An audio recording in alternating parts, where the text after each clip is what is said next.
Hello everyone, welcome to magnet brains Hindi. मेरा नाम है अवनीश त्रिपाठी। तो आज एक और इंपॉर्टेंट सेशन के साथ हम आपके सामने उपस्थित हैं। जैसा कि आप सभी स्टूडेंट कह रहे थे कि सर जियोग्राफी की इंपॉर्टेंट चीजें कब आएंगी, तो जियोग्राफी के लिए यूपी बोर्ड से संबंधित जो प्रीवियस ईयर क्वेश्चंस हैं, भूगोल में आपके क्या क्या सवाल पूछे गए हैं, आपकी परीक्षा के लिए सभी चैप्टर्स के महत्वपूर्ण कौन कौन से सवाल हैं जो पूछे जा चुके हैं हाल के एग्जाम में, उसकी एक सीरीज लेकर अब हम आए हैं जिसमें भूगोल के सारे चैप्टर्स को देखेंगे। इतिहास हमने देख लिया है, प्लेलिस्ट में जाकर आप जरूर चेक करिए। वन शॉट वीडियोस भी करे हुए हैं सारे चैप्टर्स के, राजनीति विज्ञान के भी जरूर देखिए। आज शुरू करेंगे भूगोल का महत्वपूर्ण चैप्टर, पर उससे पहले एक खास जानकारी आपके लिए यह है कि मैग्नेट ब्रेन्स हिंदी आप सभी विद्यार्थियों के लिए, सभी स्टेट बोर्ड्स के सभी परीक्षाओं के लिए, सभी चैप्टर का हिंदी माध्यम में निःशुल्क अध्ययन करने का मौका लेकर आया है। यानी आपको एक या दो चैप्टर पढ़ने के बाद कोई यहां पेड सब्सक्रिप्शन नहीं देना है, कंप्लीटली फ्री ऑफ कॉस्ट निःशुल्क आप मैग्नेट ब्रेन्स हिंदी के साथ हिंदी माध्यम में भारत का यह सबसे पहला और अनोखा पहल है जिसमें आप सारे सब्जेक्ट की सारी चीजें निःशुल्क पढ़ने वाले हैं। चाहे वो प्रीवियस ईयर क्वेश्चन हो, मोस्ट इंपॉर्टेंट क्वेश्चन हो, एनसीईआरटी सॉल्यूशंस हो, वन शॉट रिवीजन हो, हर टॉपिक का कंसेप्ट वाइड वीडियो हो, सारी चीजें मैग्नेट ब्रेन्स हिंदी पर आपको कक्षा 6 से 12 तक बिल्कुल निःशुल्क मिलने वाली हैं। सिर्फ आपको इतना करना है कि वीडियो को ज्यादा से ज्यादा लाइक, शेयर और सब्सक्राइब करना है और हम बने रहेंगे आपके साथ सभी एग्जामिनेशंस की तैयारियों के लिए। ठीक है, आगे आइए। अब देखिए, इसमें जो भूगोल का पहला पार्ट है, मानव भूगोल, प्रकृति और विषय क्षेत्र, इससे संबंधित जो previous year questions UP board के पूछे गए हैं उनको थोड़ा सा हम शुरू करेंगे और देखेंगे कि कौन कौन से महत्वपूर्ण सवाल उससे संबंधित है। ठीक है, अब देखिए, आपको ये पता है कि जो पहला चैप्टर है वो बेसिकली ह्यूमन जियोग्राफी अंग्रेजी में जिसको कहते हैं, ठीक है, ह्यूमन जियोग्राफी, जिसको कहा जाता है मानव भूगोल, मानव भूगोल। अब देखिए, बड़ा इंपॉर्टेंट है। मानव भूगोल से मतलब यह है कि जो ये ऐसा सब्जेक्ट या ऐसा कॉन्सेप्ट है ना जो थोड़ा सा इन्वायरमेंट से भी रिलेटेड है, थोड़ा सा बायोलॉजी से भी रिलेटेड है। आपके जियोग्राफी तो इसमें है ही, इन्वायरमेंटल, ये सारी चीजों का संश्लेषण या सिंथेसिस है। और मानव भूगोल का सीधा अर्थ ये, हम देखेंगे डेफिनेशन वाइज भी, कि जो हम ह्यूमन बीइंग्स हैं, ठीक है, जो हम जीव हैं, इनका इन्वायरमेंट के साथ, आपके सराउंडिंग के साथ क्या रिलेशनशिप्स है, ठीक है, कहां वो रहेंगे, किस तरह का टेरेन है, किस तरह का इन्वायरमेंट है, किस तरह का संबंध है, पर्यावरण और मनुष्य का आपस में क्या संबंध है, किस तरह के रिलेशनशिप्स हैं और इंटरडिपेंडेंसीज हैं। ये सारी चीजें बेसिकली हम क्या देखते हैं, मानव भूगोल में हम देखने के लिए मिलता है। और इससे संबंधित कुछ महत्वपूर्ण सिद्धांत भी हैं, सारी चीजें देखेंगे। लेकिन अभी हम देख रहे हैं कि 2020 में जो परीक्षा हुई थी हाल फिलहाल में, उसमें क्या सवाल इस चैप्टर से संबंधित पूछा गया है। ठीक है, तो अब पहले सवाल की अगर बात करें कि नवनियतिवाद को रुको और जाओ निश्चयवाद का नाम किसने दिया। अब नवनियतिवाद या रुको और जाओ निश्चयवाद, इसका मतलब ये होता है कि इसमें ये बताया गया बेसिकली कि कैसे अगर हम पर्यावरण में रुककर, समझकर, देखकर उसका उपयोग ना करें तो मनुष्य वो सब कुछ कर सकता है जो करने की इजाजत पर्यावरण दे। यानी एक समय के बाद उसका ह्रास भी होना शुरू हो जाएगा। देखेंगे डिटेल में। तो नवनियतिवाद को किसने दिया था, इसको दिया था ग्रिफिथ टेलर ने। ठीक है, ग्रिफिथ टेलर इसका बिल्कुल इंपॉर्टेंट नाम है और इस नाम को आप बहुत ध्यान रखेंगे, एग्जामिनेशंस में अक्सर पूछा जाता है। ह्यूमन ज्योग्राफी की जब भी बात आएगी ग्रिफिथ टेलर का नाम इंपॉर्टेंट रहता है। ठीक है, तो पहले सवाल का जवाब ग्रिफिथ टेलर था, पूछा हुआ क्वेश्चन है।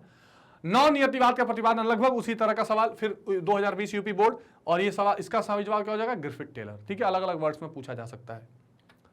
मानव भूगोल को निम्नलिखित में से कौन सी संकल्पना प्रकृति की सर्वोच्चता में विश्वास करती है। ठीक, देखिए, अब ये मानव भूगोल की कई इंपॉर्टेंट थ्योरीज हैं, इसमें से कौन ऐसा कहता है सुपरमेसी ऑफ नेचर।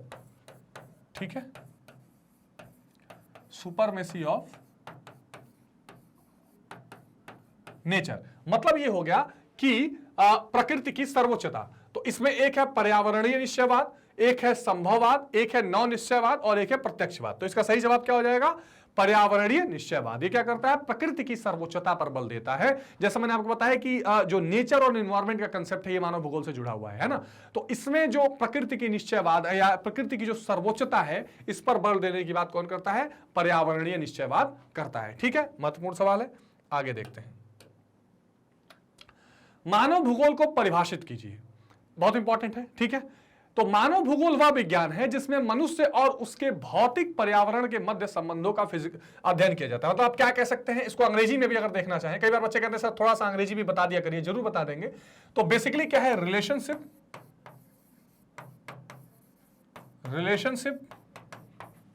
बिटवीन, ठीक है, relationship between human and it's physical, ठीक है, फिजिकल इन्वायरमेंट। बहुत सिंपल और साधा डेफिनेशन है, फिजिकल इन्वायरमेंट। ठीक है, ये बात महत्वपूर्ण है। ह्यूमन ज्योग्राफी क्या है? Relationship between the human and it's physical environment. और भी डेफिनेशंस हैं साधारण भाषा में। तो इसका जो अध्ययन है, आप कह सकते हैं स्टडी ऑफ रिलेशनशिप, अगर या आप शुरू यहां से कर सकते हैं कि study of relationship between human and it's physical environment, यानी मानव भूगोल वह विज्ञान है, वो साइंस है जिसमें मनुष्य और उसके भौतिक पर्यावरण के मध्य संबंधों का अध्ययन किया जाता है। ठीक है, रेडजेल ने क्या कहा कि मानव भूगोल मानव समाजों और धरातल के बीच संबंधों का संश्लेषित अध्ययन है। संश्लेषित का मतलब कहते हैं सिंथेसाइज्ड। ठीक है, सिंथेसिस है। क्या चीज है? मानव भूगोल मानव समाज और धरातल के बीच का जो संबंध है ना, उसके बीच का संश्लेषित अध्ययन है। बेसिकली ह्यूमंस और एनवायरनमेंट का जो रिलेशनशिप है, इसको हम मानव भूगोल में देखते हैं। अब इसके अलग अलग पहलू हैं। मानव के जीवन से संबंधित जो जो चीजें हैं, कृषि का भूगोल अलग है ना, चिकित्सा का भूगोल अलग, रक्षा का भूगोल अलग, वो देखेंगे।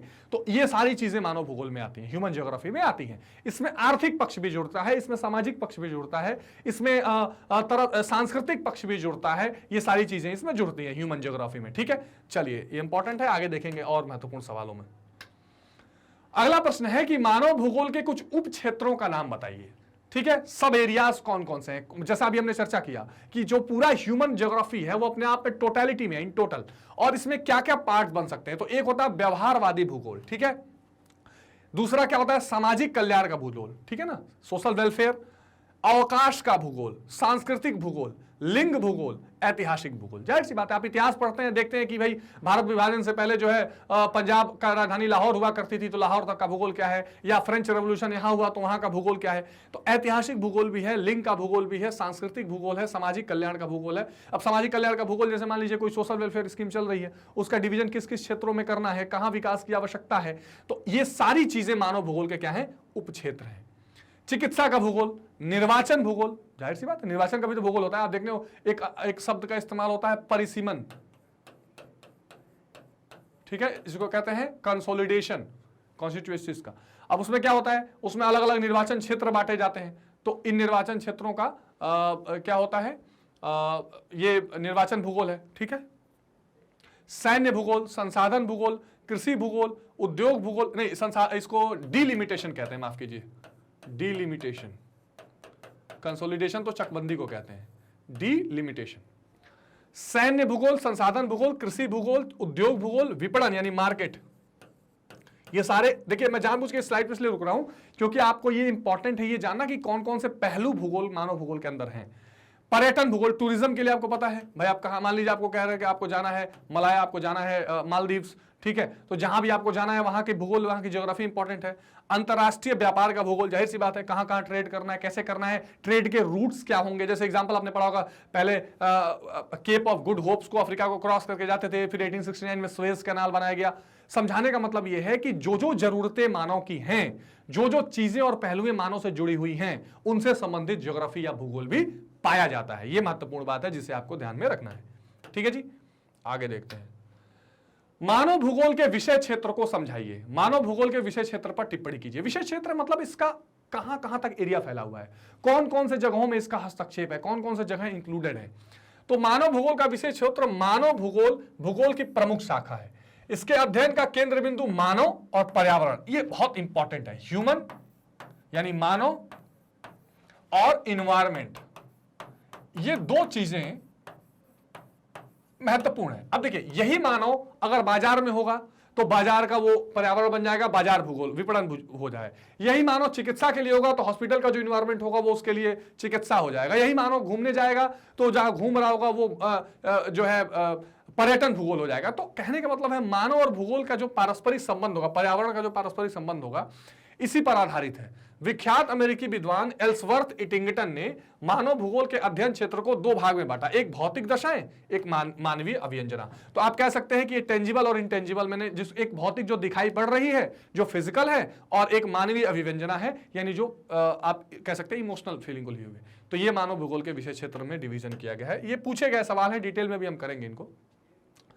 अगला प्रश्न है कि मानव भूगोल अस्थिर पृथ्वी और चंचल मानव के बीच परिवर्तनशील संबंधों का अध्ययन है, व्याख्या कीजिए। बहुत अच्छा है, ये डेफिनेशन के टाइप में है कि मानव भूगोल जो है ये अस्थिर पृथ्वी और चंचल मानव के बीच का परिवर्तनशील संबंध का अध्ययन कीजिए। अब इससे सारी चीजें आप इस लाइन में देख सकते हैं। जैसे एक वृक्ष है, वो एक वन है, वो खड़ा है, वो चंचल नहीं है, वो स्थिर है। और जो मानव है वो चंचल है, वो चल रहा है, वो आगे पीछे बढ़ रहा है, वो अपनी क्रियाएं कर रहा है, और वो क्या करेगा फिर वो इसको नुकसान ही पहुंचाएगा। तो इसकी व्याख्या करनी है। मानव भूगोल से क्या अभिप्राय स्पष्ट कीजिए, मानव भूगोल को परिभाषित कीजिए।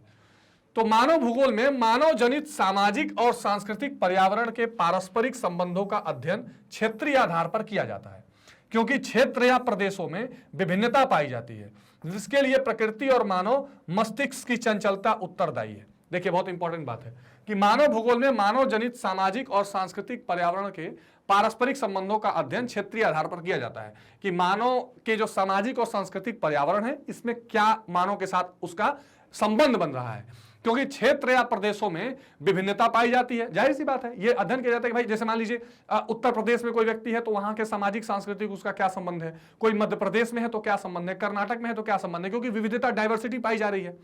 इसलिए सैंपल ने प्रकृति की तुलना अस्थिर पृथ्वी और मानव की विविध गतिविधियों से की है। ठीक है, ये इंपॉर्टेंट है।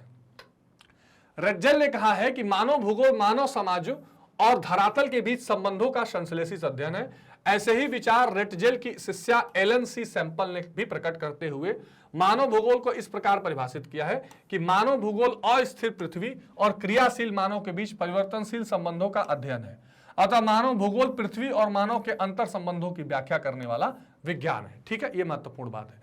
तो मानव भूगोल क्या है? जो परिवर्तनशील मानव है और स्थिर पृथ्वी है, इसके बीच में क्या करता है, जो संबंध होता है उस चीज को बताता है। यानी कह सकते हैं आपकी stable nature and mobile human. ठीक है, इसके बीच का जो रिलेशनशिप होता है, यह भी मानव ह्यूमन ज्योग्राफी बताने की प्रयास करती है या उसका अध्ययन करने का प्रयास करती है। ठीक है, तो ये बहुत अच्छा क्वेश्चन पूछा गया था यूपी बोर्ड में 2020 में। आगे का क्वेश्चन देखते हैं।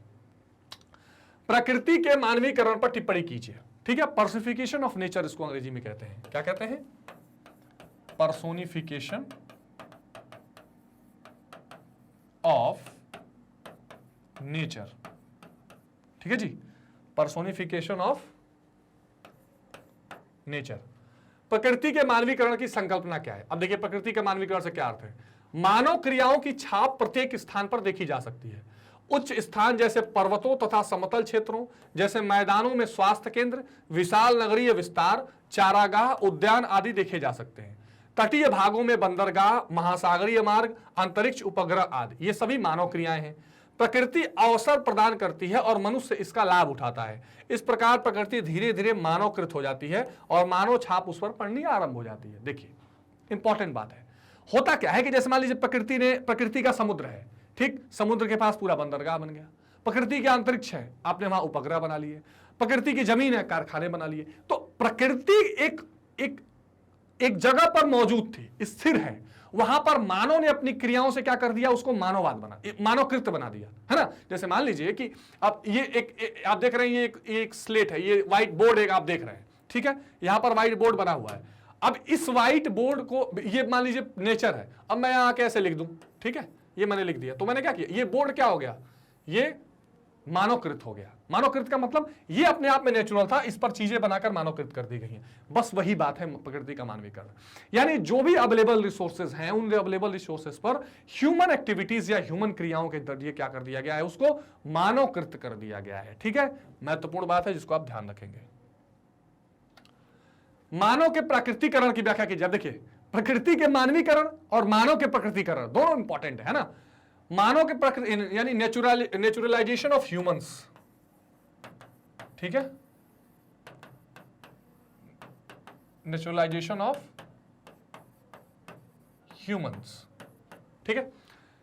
मानव ने जब से पृथ्वी पर जन्म लिया है तब से वह निरंतर भौतिक पर्यावरण से अन्योन्य क्रिया करता आया है। मानव प्रौद्योगिकी का विकास यानी टेक्नोलॉजी का विकास करता है और उसकी सहायता से भौतिक पर्यावरण के साथ अंतर क्रिया करता है। मानव सभ्यता के प्रारंभिक काल में प्रौद्योगिकी निम्न स्तर पर विकसित थी और मानवीय क्रियाकलापों पर प्राकृतिक पर्यावरण के तत्वों का प्रभाव अधिक था।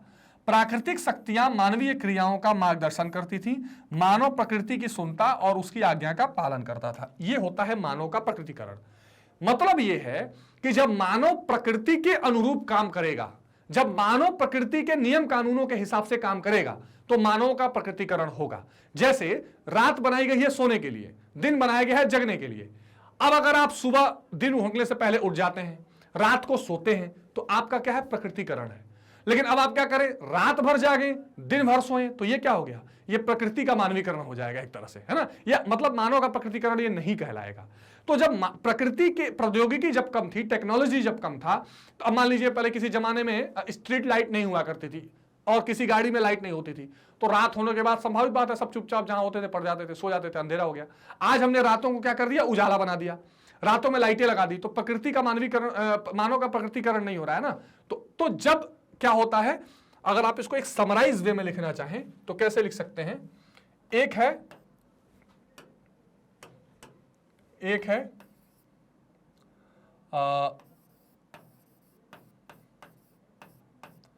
प्रकृति का मानवीकरण, ठीक है, जिसको कहते हैं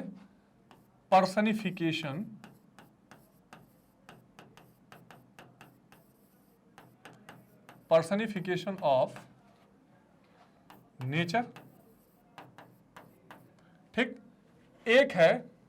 अब इसमें क्या इंपॉर्टेंट चीजें रहेंगी? इसमें इंपॉर्टेंट चीजें ये रहेंगी कि प्रकृति पर मानव क्रियाओं का प्रभाव, क्रियाओं का प्रभाव, ठीक है। दूसरा हमने क्या देखा? इंपॉर्टेंट पॉइंट दूसरा हमने देखा कि मानव का प्रकृतिकरण, बहुत इंपॉर्टेंट पॉइंट्स हैं ये, मानव का प्रकृतिकरण। मैं क्वेश्चंस के साथ चीजें कुछ क्लियर कर रहा हूं ताकि आपको चीजें थोड़ी थोड़ी दिमाग में भी आ जाएं, ये इंपॉर्टेंट में। इसमें क्या होता है? जब मानव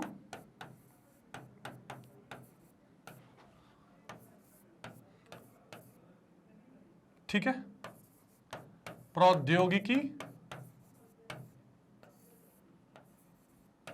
के स्थान पर क्या करता है? जब मानव प्रौद्योगिकी के स्थान पर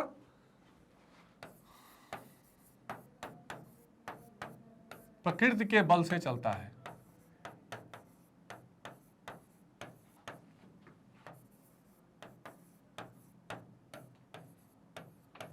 ठीक है, यह महत्वपूर्ण बात है।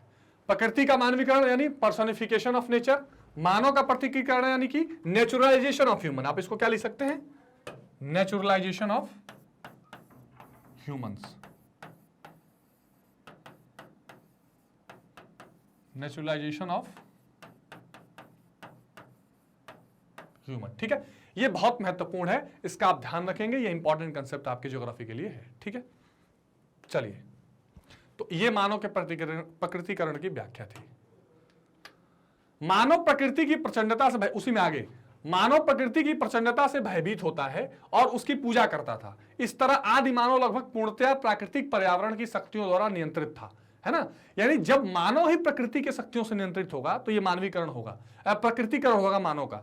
ऐसी दशाएं जिसमें आदि मानव की तुलना में पर्यावरण की शक्तियां अधिक प्रबल होती थी, उसे पर्यावरणीय निश्चयवाद कहते थे। बहुत महत्वपूर्ण बात है, जहां पर प्रकृति मजबूत थी, मानव कमजोर था, वो पर्यावरणीय निश्चयवाद था। पर्यावरण निश्चयवाद की दशा को भारत के अनेक क्षेत्रों में देखा जा सकता है जहां पर आदिवासी निवास करते हैं। इन क्षेत्रों में मानव सतत पोषण हेतु प्राकृतिक संसाधनों पर प्रत्यक्ष रूप से निर्भर करता है। यानी अपने सस्टेनेबल के लिए, अपने सस्टेनेबिलिटी के लिए, अपने सतत निवास करने के लिए वो किस पे मानव आधारित हो जाता है? प्रकृति पर आधारित हो जाता है।